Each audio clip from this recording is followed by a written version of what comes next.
السلام عليكم ورحمة الله وبركاته. أهلا بكم مستمعينا ومستمعي راديو انطلاقة من جديد. معاكم دكتورة غادة عليوة وحلقة جديدة من برنامجكم صحتك في رمضان، اللي بقابلكم فيه كل يوم الساعة 1 الظهر. واتفقنا ان احنا هنتكلم فيه كل يوم عن ازاي نصوم رمضان بأمان، وايه المشاكل الصحية اللي ممكن تواجهنا مع الصيام، وكمان اهم النصايح لأصحاب الأمراض المزمنة اللي ممكن الصيام يأثر عليهم.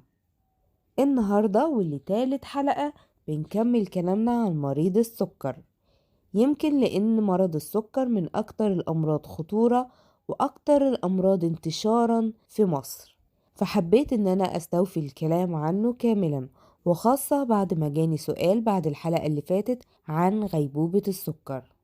في الحلقة اللي فاتت اتكلمنا عن أهم الأرقام اللي المفروض يعرفها مريض السكر أو اللي حواليه كمان لازم يكونوا عارفينها، وهي تحاليل الصايم والفاطر وكمان تحليل السكر التراكمي.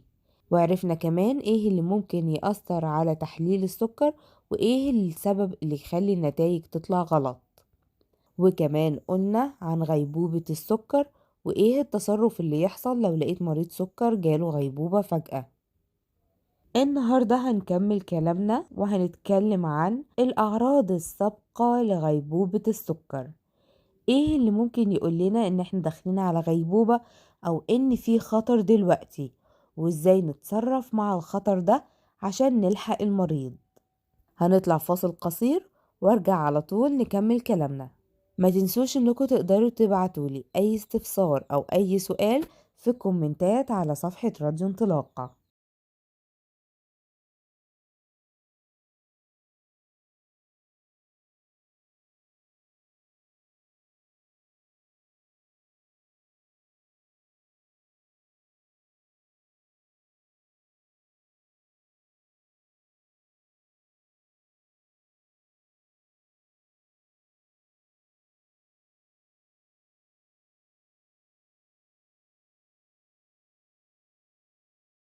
ورجعنا من جديد مستمعي راديو انطلاقة، معاكم دكتورة غادة عليوة، وبنتكلم من برنامجكم صحتك في رمضان اللي بكلمكم فيه من راديو انطلاقة. قبل الفاصل قلنا موضوع حلقتنا النهاردة هيكون عن غيبوبة السكر، وإيه الأعراض التحذيرية اللي بتبقى موجودة قبل الغيبوبة وبتدلنا على إننا داخلين على حاجة خطر، وإزاي نواجه الخطر ده ونلحق المريض. اتفقنا الحلقة اللي فاتت إن غيبوبة السكر ممكن تكون ارتفاع شديد في السكر، وكمان ممكن تكون انخفاض شديد في السكر. وقلنا إن الغيبوبة الناتجة عن انخفاض السكر بتبقى خطر أكتر.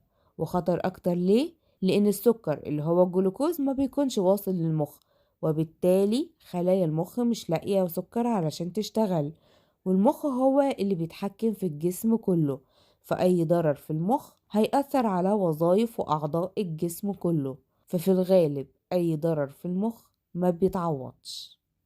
عشان كده قلنا أول حاجة نعملها لو لقينا مريض غيبوبة سكر نديله حاجة مسكرة تحت لسانه ونطلع بيه على الطوارئ. طيب، في أعراض بقى بتدل على إننا داخلين في مرحلة خطر، سواء في انخفاض أو ارتفاع السكر. الأعراض دي زي إيه؟ الأعراض اللي بتدل على ارتفاع مستوى السكر في الدم بدرجة كبيرة زي الإحساس بالعطش الشديد، تحس إن المريض ريقه ناشف جدا ومحتاج يشرب كل شوية. كمان كثرة التبول، إن كل شوية بيدخل الحمام عطشان وعايز يخش الحمام، وده للأسف بيخليه يفقد سوائل كتير. مع زيادة السكر في الدم بيؤدي لزيادة لزوجة الدم زي ما قلت المرة اللي فاتت. كمان بيحس بتشوش في الرؤية، ما بيشوفش كويس، بيحس ان عينيه مزغللة، وطبعا هيحس بتعب شديد وضعف، انه همدان مش قادر يعمل حاجة. كمان هيبقى عنده صداع وميل للقيء، هيبقى حاسس انه عايز يرجع، وضيق في النفس، وألم في المعدة. وفي حالة بقى انه وصل السكر عالي جدا ودخلنا في حموضة الدم، هنلاقي ريحة نفسه شبه الأسيتون، ودي علامة مميزة جدا وخطر جدا جدا جدا، ولازم صاحبها وقتها نطلع بيه على الطوارئ بسرعة. بعد المرحلة دي هنلاقيه دخل في ترجيع مستمر وهيبدأ إنه يدخل في إغماء، أو هنحس إن وشه شحب جدًا وأكنه داخل في جفاف، لإنه هو فعلًا هيبقى داخل في جفاف. وهنا مستويات سكر الدم بتبقى عدت ال500 أصلًا، دخلت في 500 و550 و600، ولازم نلحقه ونطلع بيه على الطوارئ بسرعة جدًا، جدًا، عشان نلحق نعوّضه من السوايل، علشان أعضاء الجسم ما تقفش، وأول عضو بيتأثر هي الكلى. لو المريض كان بيتعالج أصلًا بإنسولين، فهيبقى موجود عندنا إنسولين في البيت، فنحاول ندّي له جرعة إنسولين عقبال ما ناخده على الطوارئ بسرعة، وهناك هُم هيدّوا له إنسولين وهيدّوا له محاليل وهيعوّضوا له اللي فقده من سوايل ومن أملاح في الدم. أمّا لو كان الشخص ما بياخدش أصلًا إنسولين، فلازم أول ما نلاقي ظهرت عليه الأعراض دي، لازم ندّي له سوايل كتير، وكمان نحاول نشرّبه الحاجات اللي بتقلل السكر، زي القرفة واليانسون، ممكن مرمرية، كل المشروبات دي بتقلل السكر، وطبعًا ندّيها له بدون إضافة أي سكر أو عسل، والأفضل إننا ناخده على الطوارئ. لكن لو المريض مش راضي، فخلال ساعة لو الأمور ما ضبطتش لازم ناخده على الطوارئ غصب عنه. كمان لو كان المريض درجة الوعي بتاعته مش كاملة ودخل في مرحلة الترجيع ومش قادر ياخد سوايل، فمفيش حل تاني قدامنا غير ان احنا نطلع على الطوارئ. طيب ايه أعراض بقى انخفاض نسبة السكر في الدم؟ لو كان السكر بقى بدأ ينزل في الدم جامد، المريض هيحس برعشة وتعب، وهيحس إن هو عاوز ينام، كمان هيحس إن هو قلقان وضعيف، هيبدأ يعرق وهيحس بالجوع، هيحس إن جلده بينمل أو اسمه وخز في الجلد، كمان هيحس بصداع ودوخة وهيبقى صعب إنه يتكلم. ده بقى هيبقى داخل على مرحلة فقدان الوعي.